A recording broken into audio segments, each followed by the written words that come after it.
Amigos, ¿qué tal? Bienvenidos. Esto es Punto de Vista. El día de hoy hablaremos sobre un tema de interés para docentes y educandos, la inclusión y la responsabilidad social dentro de la educación a distancia.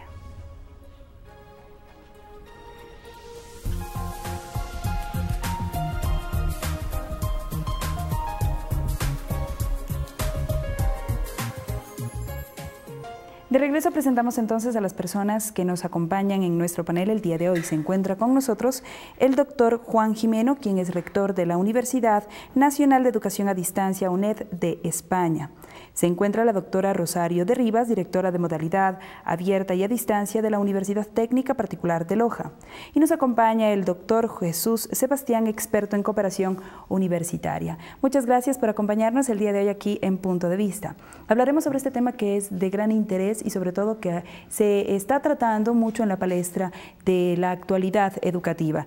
La educación a distancia, pero sobre todo dentro del tema de inclusión y responsabilidad social. Para ello, doctor Gimeno, quisiéramos iniciar estableciendo la relación existente entre educación a distancia e inclusión social. Yo creo que la educación a distancia se ha revelado como el instrumento más eficaz en favor de la inclusión social, de garantizar el acceso a la educación a colectivos que quizás si no habrían tenido esas posibilidades, ¿no? Nuestra experiencia es que muchas personas que no tuvieron ocasión de estudiar a la edad habitual, de acceder a la universidad a los 18 años, según avanza la vida, cambian las circunstancias y tienen interés en entrar en la universidad. Pero al mismo tiempo están con trabajo, con obligaciones familiares, a veces en una población pequeña, lejos de una universidad, y la UNED, en nuestro caso, la Universidad a Distancia, les ha permitido tener acceso a la educación superior.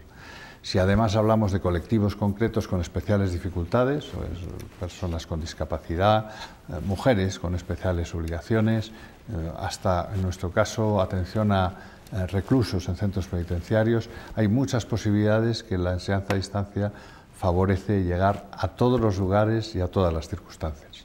Doctor, en la actualidad una persona que no tiene acceso a la educación formal, ¿se puede considerar como un marginado de la sociedad? No necesariamente, pero sin duda es un factor que hace más fácil que pueda estar en riesgo de exclusión social, ¿no? Además, en situaciones, cuando vienen situaciones de crisis, está demostrado que a mayor preparación, a mayor educación, tiene uno más capacidad de encontrar empleo, de defenderse en el mercado de trabajo y, por lo tanto, es un factor adicional que favorece el que las personas se realicen profesional y humanamente. Doctor, ¿la educación a distancia ha otorgado de cierta forma una dignidad diferente para aquellos empleados o trabajadores que antes lo hacían de manera empírica o tal vez no de manera formal o profesional? Claro, ha dado muchas más oportunidades. También es cierto que se está avanzando en reconocer también ese esfuerzo, ¿no?, de trabajo. O sea, que muchas personas, a través de su experiencia profesional, están aprendiendo determinadas habilidades que se les pueden hasta reconocer en las enseñanzas regladas. Esto todavía está muy por hacer, estamos empezando a valorar el que personas han dedicado muchos años a hacer algo y realmente les podríamos implicar en una carrera, en un grado similar, reconociéndoles parte de los créditos que tienen que aprender como ya aprendidos en la vida, ¿no? Este es un reto que creo que es muy bonito y que significa dignificar también lo que se aprende trabajando en la vida cotidiana. Gracias, doctor. Doctora Rivas, en el caso de la UTPL, cuéntenos, ¿cuál es la experiencia de la educación a distancia en Latinoamérica dentro del tema de inclusión social? Bueno, yo creo que es especialmente relevante, dado que en América Latina en general hay una gran población que, de no haber sido por la educación a distancia, hubieran quedado excluidos del acceso a la educación superior. Estoy hablando de personas que viven en lugares geográficamente aislados, donde la presencia de la UTPL ha sido una ocasión de formación y, por lo tanto, de desarrollo local.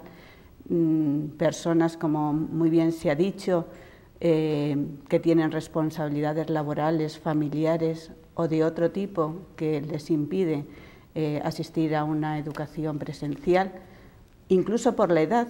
La UNESCO dice que hay que optar por una educación para toda la vida. Muchas veces la persona incluso que ha accedido a unos estudios incluso superiores, pero quiere seguir un posgrado o a través de los cursos de formación continua, también es una ayuda para incluir a esas personas que de otra forma no podrían ser. Yo también diría que la educación a distancia en su entraña misma lleva el concepto de inclusión. También desde aquí, desde la UTPL, obviamente nos hemos sensibilizado, por ejemplo, en el caso de nuestros migrantes. Sabemos que Ecuador tiene una gran población que por distintas necesidades ha tenido que emigrar fuera del país. Esta sensibilidad nos llevó a abrir centros internacionales en Madrid, en Roma, en Nueva York, donde son muchos los ecuatorianos, y no solo ecuatorianos, latinoamericanos, que han visto una posibilidad de continuar sus estudios si es que ya los habían comenzado en educación superior o de acceder a ellos. En el caso, doctora, de la educación a distancia para los migrantes, ¿esta modalidad ha logrado que a lo mejor ese grupo de personas que antes eran considerados como mano de obra no calificada, ahora accedan a otro tipo de empleos o trabajos?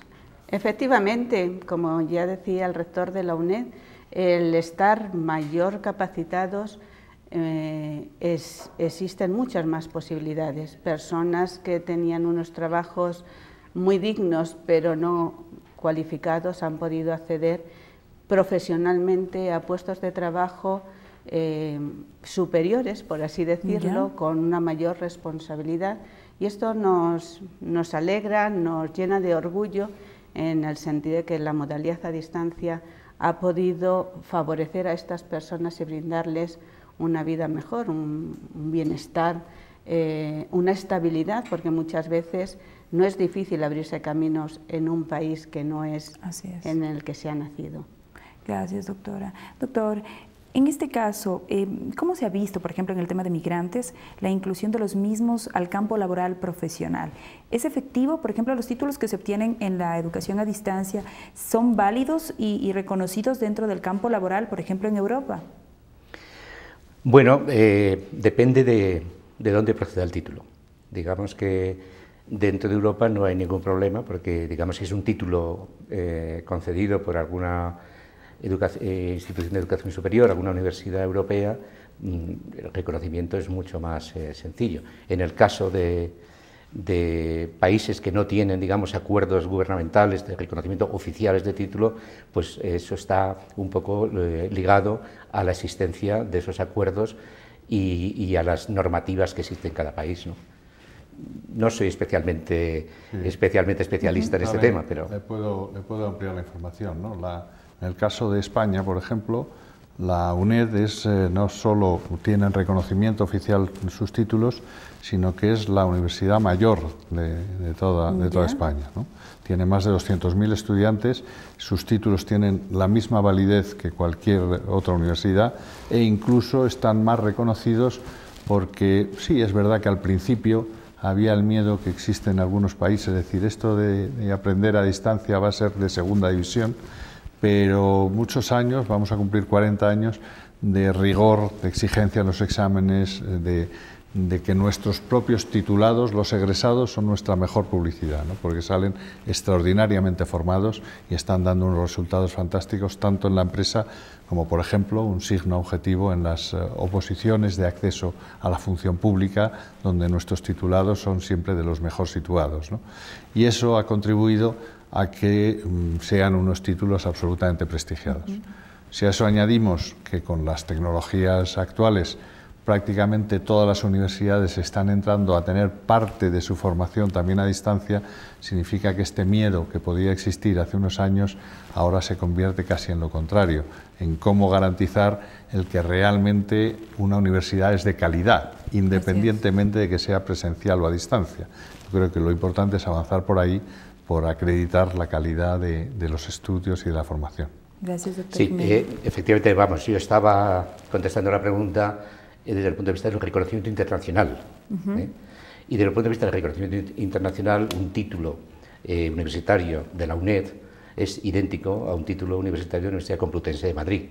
Lo que me refiero es que el reconocimiento está asociado, digamos, a los acuerdos que hay entre los países, pero ahí no hay distinción entre si es una licenciatura o un grado a distancia o presencial, o, como dice el rector, en un sistema mixto, ¿no? Híbrido, que es como muchas universidades ya también actualmente funcionan, ¿no?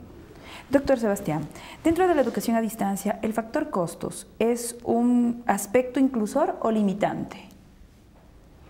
Depende del costo, me imagino, ¿no?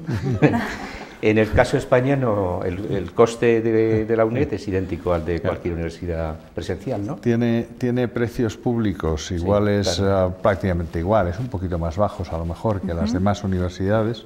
Sí es cierto que el coste es inferior cuando hay las economías de escala de un número alto, ¿no? O sea, probablemente una universidad a distancia pequeña en cada lugar resultaría muy cara para ser buena, para garantizar calidad. Donde se encuentra ventaja es cuando tiene mucho tamaño, porque toda esa infraestructura de equipos docentes potentes, departamentos, televisión, una buena plataforma virtual, web, etcétera, esto significa que cuantos más estudiantes son, se reparte el coste, por así decirlo, entre ellos, y resulta así, al final, más eficiente que la presencial, ¿no? Lo cual no significa que tenga que sustituir a la presencial, cada una cumple un papel complementario, ¿no? Listo, muchas gracias. Doctora Rivas, en el caso, por ejemplo, del género, por su multiplicidad de roles y funciones, muchas veces las estudiantes o las mujeres con pocas posibilidades de acceso a los programas tradicionales, a través de la educación a distancia han encontrado esa oportunidad para poder continuar con sus estudios de educación superior. ¿Esto es así? Efectivamente. ¿Cómo se vive, por ejemplo, la realidad de las mujeres en Latinoamérica? Bueno, si miro nuestra universidad, hay muchas más estudiantes, mujeres, que varones. Entonces, la inclusión es palpable, es evidente. Por supuesto que la mujer cumple muchos roles en la sociedad, es madre, tiene una actividad laboral, pero no por eso queremos que quede excluida de la educación superior en un pregrado, incluso en un posgrado.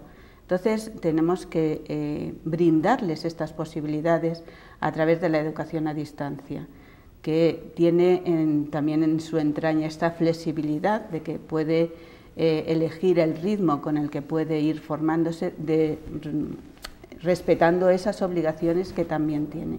Entonces, yo creo que ha sido una forma de incluir a la mujer en educación superior en América Latina, donde, bueno, yo creo que hace no muchos años quedaba totalmente excluida. Así es. Entonces, yo creo que también el mundo de la globalización, donde la mujer se ha insertado a puestos de responsabilidad en el mundo laboral, el que pueda combinar todo esto con su rol en la familia, yo creo que es un medio magnífico la educación a distancia.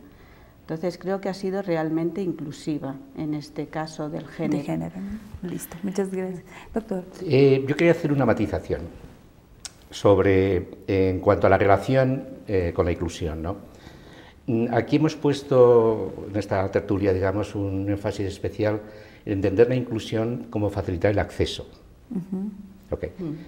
Sin embargo, yo creo que especialmente en América Latina, y especialmente en países donde las comunidades indígenas, las comunidades son muy importantes desde el punto de vista cultural, desde el punto de vista demográfico, desde el punto de vista de su presencia en el país, el concepto de integración creo que no se debe de limitar exclusivamente al acceso, sino que debe de ir unido a un cambio cultural en la propia universidad, de tal forma que integre en su cultura institucional, en sus contenidos, en sus formas de actuación, en sus valores, etcétera, el reconocimiento de la diversidad y el reconocimiento de la interculturalidad y el reconocimiento de los otros. Porque si no, da la impresión que cuando hablamos de inclusión simplemente decimos, bueno, vosotros os aceptamos para que facilita el acceso, pero nuestra mentalidad sigue siendo la del hombre blanco, claro, occidental. Entonces, ese aspecto, especialmente en América Latina, me parece que hay que trabajarlo un poco más. Doctor, ¿qué le parece si hacemos una pausa comercial y de regreso continuamos hablando sobre este tema, sobre cómo se está trabajando desde la universidad a distancia para incluir a los grupos interculturales y étnicos dentro de la formación? Hacemos una pausa comercial, amigos televidentes. Les invito, por supuesto, a escribir a nuestro correo electrónico puntodevista@utpl.edu.es. Ya volvemos.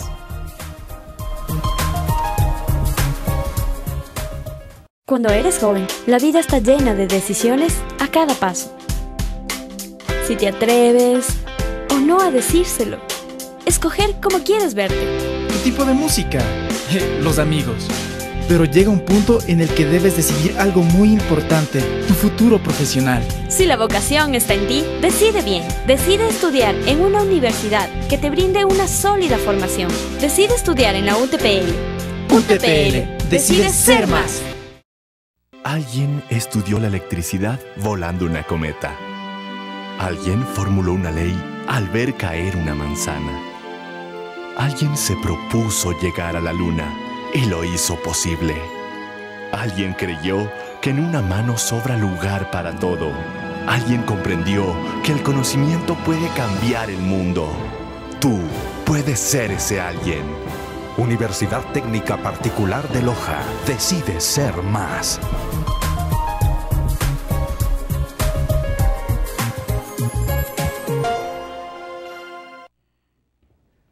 De regreso, amigos televidentes, quisiera presentarles a ustedes al doctor Carlos Bielchowski, quien es presidente del Centro Universitario de Educación a Distancia en el estado de Río de Janeiro. Se acaba de incorporar a nuestro panel para conversar en torno a la inclusión social y la responsabilidad social en la educación a distancia.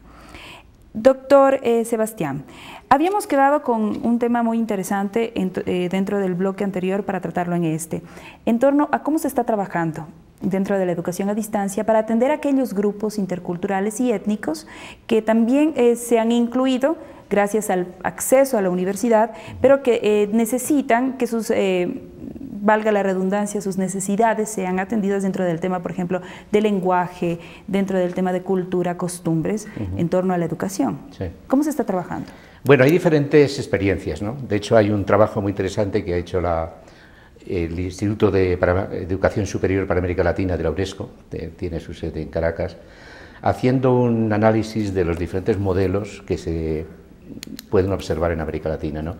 Y hay una tipología que va desde el más simple, que es tener cupos o conceder becas específicas para garantizar la presencia de un porcentaje determinado, en este caso de poblaciones, de grupos étnicos del país que están en condiciones más desfavorecidas, hasta el modelo, digamos, más sofisticado o, si quieres, más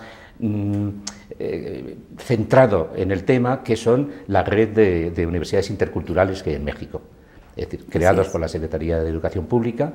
Hay 8 universidades interculturales, la más quizá desarrollada es la Universidad Intercultural de Chiapas, que es una universidad que está orientada con docentes que proceden de, muchos de ellos, de las universidades, en este caso de la UNAM, pero que han pasado por todo un proceso de reeducación, digamos, en cuanto a los métodos docentes, en cuanto a la cultura del aprendizaje, etcétera, de los idiomas, de las lenguas, etc. Y es una universidad, entonces, que tiene en su propia esencia, digamos, el componente al cual se quería orientar, digamos, en cuanto al acceso, ¿no? Y después hay otro modelo que es muy interesante también, que se está dando en la Universidad Pedagógica de Colombia, donde se ha hecho un acuerdo entre la universidad, que es una universidad clásica, digamos, con comunidades indígenas para hacer programas ad hoc, o sea, contenidos y programas ad hoc de acuerdo con el entorno profesional en el que ellos se tienen que desenvolver, por ejemplo.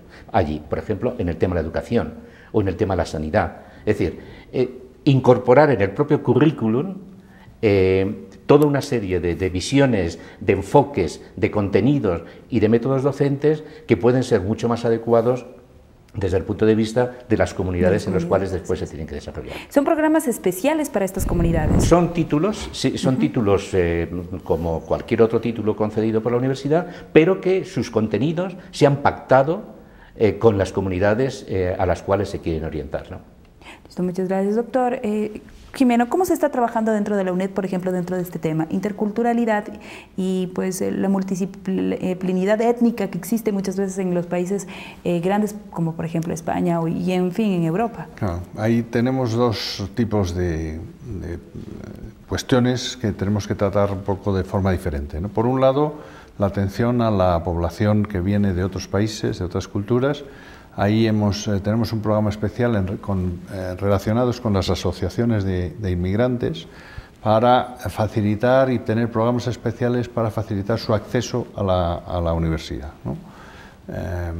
Tenemos reuniones con colectivos concretos, les preparamos programas específicos y demás, ¿no? Por otro lado, hay también en España la diversidad de culturas y lenguas, y en la UNED se hace un esfuerzo como universidad nacional que es para difundir, divulgar e incluir en sus actividades todas las lenguas y culturas de España, ¿no? Este es un trabajo complejo, ¿no? Sí, porque además muchas veces hay falta de diálogo, ¿no? Y hay demasiadas tensiones, yo creo que ficticias, creadas, políticas, utilizadas políticamente, yo creo, porque yo creo que las lenguas y las culturas se suman, ¿no? Y se enriquecen y nunca se enfrentan, ¿no? Pero hay gente que no lo ve así, y eso queremos contribuir a que se entienda que todo lo que sea integrar y sumar es siempre positivo para todos, ¿no? Muchas gracias, doctor. Doctor Bielczewski, un tema que también es importante tratar es la inclusión de las personas con discapacidad dentro de los programas de educación superior. En este caso, ¿cómo se atiende a través de la educación a distancia a aquellas personas que tienen capacidades diferentes? Bueno, nosotros tenemos mecanismos tecnológicos para... Primero, disculpen mi portuñol. Yo hablo portugués y estoy intentando hablar un poquito de... Nosotros decimos de portuñol porque es portugués con español. Es algo... Una mezcla. Sí, una mezcla. Ahora, educación a distancia tiene... la tecnología ahora está muy presente en la educación a distancia. Así que nós tenemos en Brasil, por ejemplo, un software que se llama DocsVox y que las personas con incapacidades de oír y de ver pueden utilizarlo. Y tenemos otros aportes tecnológicos para facilitar la inclusión de las personas con discapacidad. ¿Con discapacidades físicas e intelectuales? No, físicas. Y yo creo que hay que tener una atención especial con esas personas en los exámenes. Así que es posible hacer una inclusión con la tecnología, pero es necesario tener un sector de la universidad que los atiende para que puedan acceder a los exámenes. Doctor, existe, por ejemplo, la experiencia de algunas universidades como la Universidad Anáhuac en México, en donde se han destinado programas especiales para la formación de personas con capacidades diferentes en torno al ámbito intelectual. ¿Esto es posible dentro de la educación a distancia? ¿Se puede lograr formar a personas con discapacidad intelectual? Bueno, yo no tengo conocimiento en Brasil de eso. Ahora, una cosa importante es que en Brasil nosotros hicimos la Universidad Abierta de Brasil. Tenemos unos programas muy fuertes para formar maestros de las escuelas para lidar con la discapacidad de los estudiantes de las escuelas. En este tema está incluido también la posibilidad de los maestros de las escuelas tratarem de una forma diferenciada los estudiantes. Por tanto, es indirecto, mas sí, hay una contribución. Muchas gracias, doctor Sebastián. En este caso, ¿cómo lograr llegar con programas de formación superior, de educación superior, a personas con discapacidades intelectuales?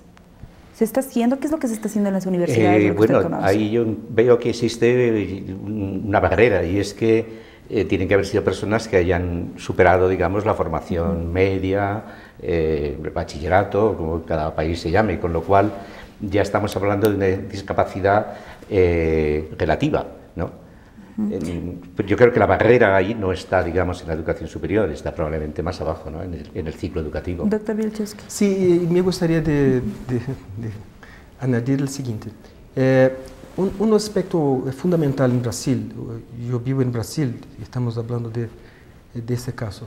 Es que las personas, digamos que tienen una formación muy mal. A veces en el sector público no nos damos una formación razonable en el secundario, en el primario. Así que no es una discapacidad intelectual, mas es una mala formación. Y ese es un asunto que tomamos con mucho cuidado. Así que todas las personas que entran en nuestro sistema pueden acceder a disciplinas anteriores al primer ciclo. Y a veces hacemos lo pré. Así es en matemática, por ejemplo. El primer asignatura es cálculo 1. Hicimos cálculo 0, después hicimos matemática básica, después hicimos... Así que vamos a pegar a la gente lá donde están con la discapacidad. No es una discapacidad de verdad, mas es una, digamos, es una inclusión, ¿no? Es un apoyo, una inclusión de mucha gente en ese sentido. En el caso de la UNED, doctor. Sí, nosotros tenemos creado una unidad específica de atención a la discapacidad, en buena medida por la responsabilidad que supone de que la mitad de los estudiantes con discapacidad de la Universidad Española están en la UNED, ¿no? Porque han encontrado precisamente en la enseñanza a distancia más facilidad probablemente que en otros casos, ¿no? Y entonces nuestra atención ahí va un poco en línea con lo que decía el doctor, desde el principio hasta el final, ¿no? Va desde asesoría a la hora de matricularse, de elegir asignaturas, etcétera, de trabajar en adaptar materiales de estudio cuando es necesario, tanto en la web como cuando son libros, de trabajar en la adaptación de los exámenes a sus especiales características. Por supuesto, un factor es también la accesibilidad de los edificios cuando tienen que ir a examinarse, ¿no? En el caso que les afecte. Y trabajamos también en el apoyo luego en el mercado de trabajo, porque desgraciadamente hemos notado que sí, que conseguían mucho superar todas las barreras, sacar su título, pero desgraciadamente al llegar al mercado de trabajo encuentran muchas dificultades. Porque ¿cuál es la importancia de ese seguimiento, de ese acompañamiento que la universidad puede dar al estudiante que se encuentra en estos casos, en estas circunstancias? Claro, es un tema de asesoramiento, el mismo que hacemos con todos los estudiantes respecto a cómo presentar un currículum o cómo ir a una entrevista de trabajo, pero en este caso trabajando también con empresas para concienciarlas de que los trabajadores, los titulados, aunque tengan alguna discapacidad física o intelectual, pueden estar perfectamente capacitados para hacer el trabajo correspondiente, ¿no? Y vamos consiguiendo así que se reserven algunas plazas, en convocatoria se convoquen expresamente plazas para ellos y eso facilita su inserción en el mercado de trabajo. Si me permites, en el caso de minusvalías físicas, que es donde es más fácil actuar que en las intelectuales, claro. Hay que decir también que en España existe una organización, que es la Organización Nacional de Ciegos, la ONCE, que es una, creo que no solamente pionera, sino de una tremenda eficacia en el apoyo, digamos, a todas las personas con discapacidad física, ¿no?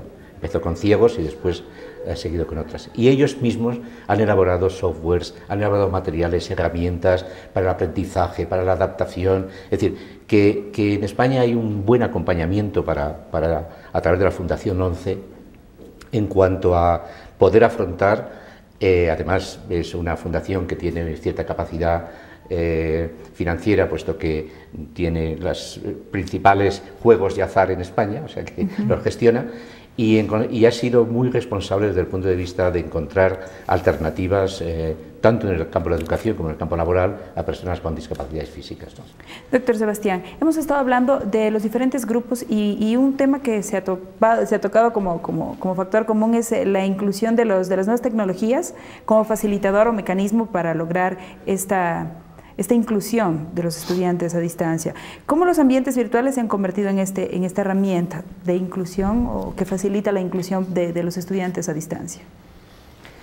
Bueno, vamos a ver. Probablemente el rector tiene muchísimo mejor, puede dar una respuesta mayor, ¿no? Mejor. Yo aquí no vería tanto las tecnologías como algo que posibilita un nuevo tipo de acceso, sino también en que mejora el acceso y mejora las condiciones, digamos, de relación del estudiante, digamos, con sus tutores, con el colectivo de estudiantes que forman su entorno, digamos, educativo, etcétera, ¿no? Ha mejorado entonces en torno a la creación de redes educativas. Claro, yo entiendo que va más por ahí, más que por sacralizar, digamos, la tecnología, por considerarlo que ha sido un medio que ha facilitado muchísimo más el relacionamiento, por ejemplo, en la educación a distancia tradicional, donde la relación solía ser directa entre el estudiante perdido en algún lugar con sus libros que le enviaban y eventualmente su tutor, ahora le permite participar de una comunidad de estudiantes y de profesores con los cuales interacciona, hay aprendizaje mutuo, se crea nuevo aprendizaje, se crea nuevo conocimiento, y eso es donde yo creo que está donde hay que valorizar, digamos, el peso de la tecnología. Doctor Vilchowski, otro tema que se toma también dentro del punto de las nuevas tecnologías y la educación a distancia es el tema generacional. Muchos de los estudiantes que acceden a la educación a distancia son personas de edades adultas mayores inclusive. ¿Cómo se ha logrado que estos estudiantes se incluyan o se integren al mundo de las nuevas tecnologías? Sí, yo gustaría de volver a lo que habló. Yo pienso que la verdadera inclusión se hace con todas las posibilidades. Así que me gusta mucho el modelo de UNED, adoptamos un modelo muy parecido en Brasil, que mezcla la posibilidad de la presencialidad y que los estudiantes entren en la cuestión digital y en la tecnología poco a poco. Porque si les pone a los estudiantes de una vez en el mundo digital, quizá los quedan en el medio del camino. Así que la posibilidad de mezclar la presencialidad más fuerte en el primer año del curso del bachillerato y después tornando el curso cada vez más virtual, yo creo que ahí se alcanza una inclusión social mayor. Y yo creo que ese es el modelo que se adopta en la UNED y también en Brasil, en mi sistema, que es en Río de Janeiro, mas de manera más amplia en todo Brasil, Nosotros tenemos en Brasil ahora 850.000 estudiantes de educación a distancia en distintas universidades. Y ese es el modelo que está adoptado ya. Ese es el primer punto. El segundo punto que está relacionado con este.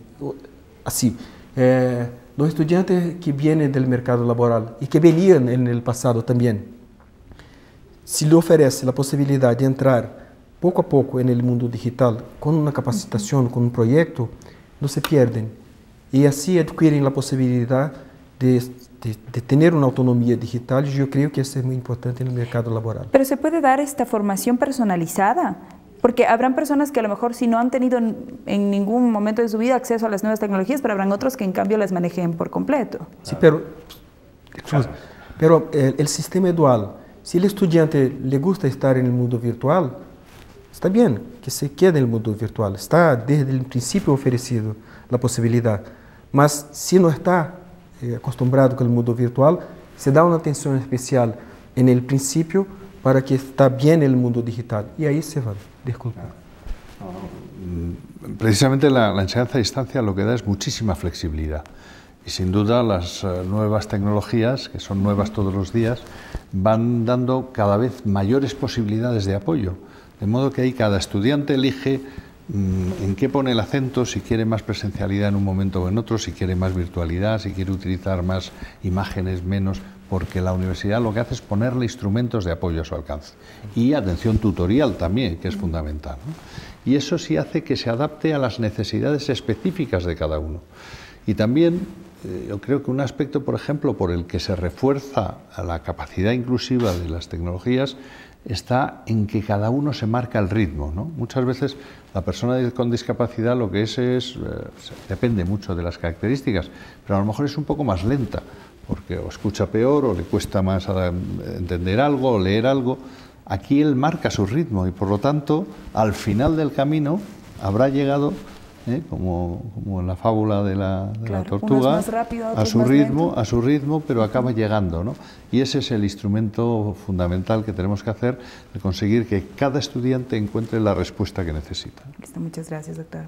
Hacemos una pausa comercial, amigos televidentes. Les recuerdo que ustedes pueden escribirnos, sugerirnos y comentarnos en torno a nuestros programas y temas a puntodevista@utpl.edu.es. Ya volvemos.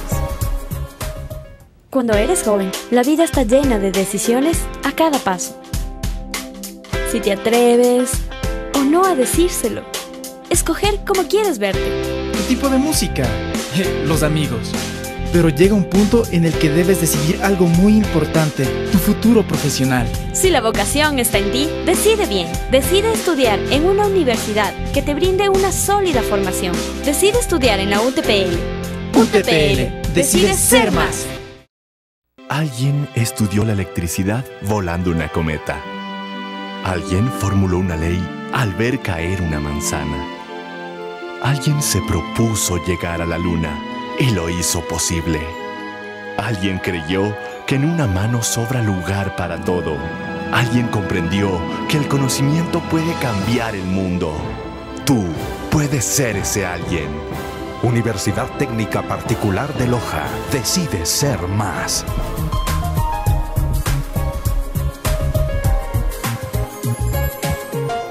De regreso, amigos televidentes, en este bloque de Punto de Vista hablaremos sobre la responsabilidad social y la educación a distancia.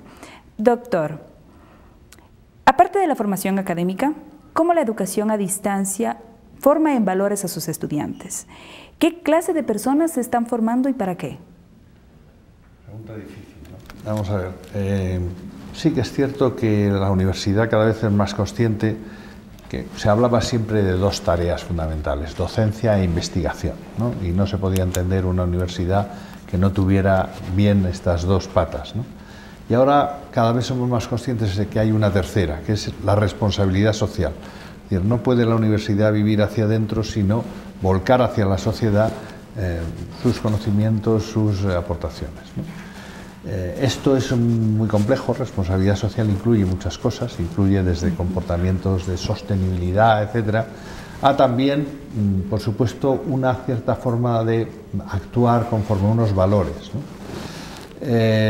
Depende de las universidades. En las universidades públicas quizá es más difícil el marcar unos valores en la formación a los estudiantes, porque no hay un ideario, hay libertad de cátedra, pero sí que es cierto que la universidad en su conjunto puede apostar por determinados valores, principios que regulen su actividad, que regulen sus actividades culturales, de publicaciones, etcétera, y que acaban impregnando un poco a toda la organización, ¿no?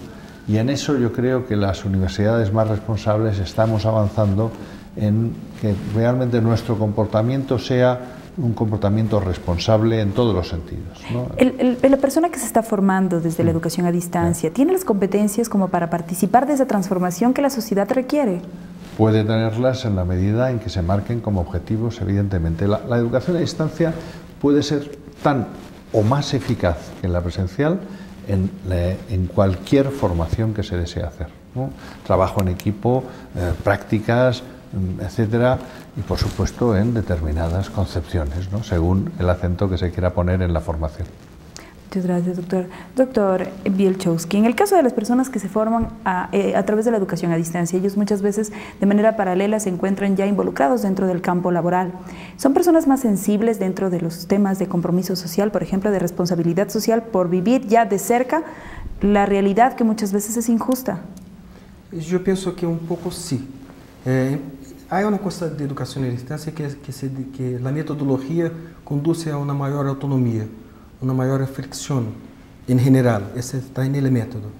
Yo creo que en Brasil la gente que hace educación a distancia viene de una clase menos favorecida. Así, si pegas la gente menos favorecida y le añadir a esas personas la posibilidad de hacer una visión crítica, yo creo que la salida es una buena salida en respecto a la visión de la responsabilidad social. Yo pienso que es un buen instrumento. Sí. Listo. Doctor, en este caso, ¿la inclusión y la responsabilidad social son una realidad o un reto para las universidades que ofrecen educación a distancia? las dos cosas.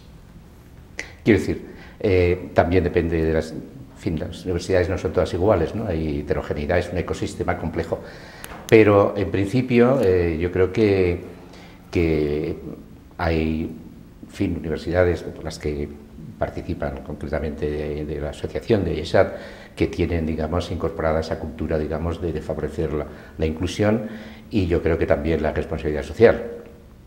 Si bien yo entiendo que la responsabilidad social de una universidad a distancia es la misma que de cualquier universidad, es decir, y que no solamente se tiene que expresar en la formación. Yo, desde mi punto de vista, la formación que tiene que dar una universidad, al menos pública, es crear ciudadanos, formar ciudadanos, ¿eh? Y eso es un concepto, digamos, muy amplio, donde hay muchos valores incluidos dentro de la ciudadanía, ¿no?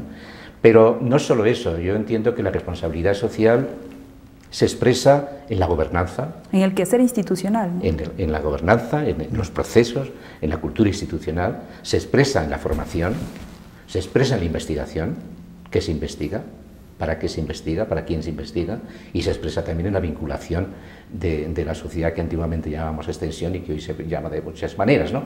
Yo personalmente pienso que la responsabilidad social no es simplemente transferir a la sociedad productos de la universidad, o sea, conocimiento general de la universidad, sino que está implícito en la propia formación. Es decir, que para mí la principal expresión de la expresión social de la universidad es formar bien a la gente. Muchas gracias. Sí, nosotros tenemos una oferta bastante amplia, en línea con lo que decía el doctor ahora, en másteres, en posgrados, dedicados a la inclusión social, a la gestión de entidades no lucrativas, de cooperación internacional, etcétera, etcétera. Hay una amplia formación, oferta, capacitación para personas que estén interesadas en trabajar en esos campos y que encuentran en esos cursos también lo que necesitan, ¿no? Porque dentro de eso de formar ciudadanos y personas, al final lo mejor es proveer a la sociedad de profesionales también, ¿no? Formadores profesionales de los sectores de la solidaridad, de la atención a los colectivos marginales, de sostenibilidad, etcétera, etcétera, ¿no? Y eso es una forma también de contribuir a ir haciendo un mundo mejor. Listo. Doctor Wilczewski, en el caso de Brasil, por ejemplo, ¿cómo ese compromiso social de la universidad hacia la educación a distancia ha cambiado un poco tal vez la realidad de este país? Así, nosotros tenemos un gran programa federal que ahora nos tenemos 80 universidades públicas que hacen parte de ese sistema y estamos ofreciendo grados para estudiantes del Oiapoque ao Chuí, que son los dos extremos y son distantes.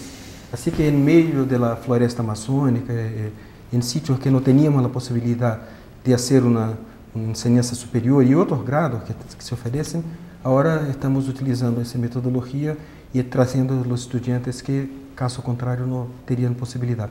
Y una otra cosa muy importante es que teníamos un déficit muy grande de maestros. Y respecto a la formación de bacharelado para maestros, para que cuiden bien de nuestros niños, esta es una revolución que la educación de distancia participa y yo creo que en los próximos 10 años teremos chicos en mejores escuelas y por tanto un país con más potencialidad por la utilización de esa metodología. Son grandes perspectivas y esperanzas para nuestras sociedades, ¿no? Sobre todo en Latinoamérica y en el mundo en general. Les agradezco a ustedes por haber compartido con nosotros estos importantes conocimientos y tratar este tema que es fundamental dentro de la educación a distancia en Latinoamérica, el mundo y por supuesto aquí en Ecuador. Y a ustedes, amigos televidentes, también pues agradecerles por su sintonía y los invitamos a que nos acompañen en próximas emisiones. No se olviden de escribir a nuestro correo electrónico puntodeVista@utpl.edu.es. Que tengan una excelente noche.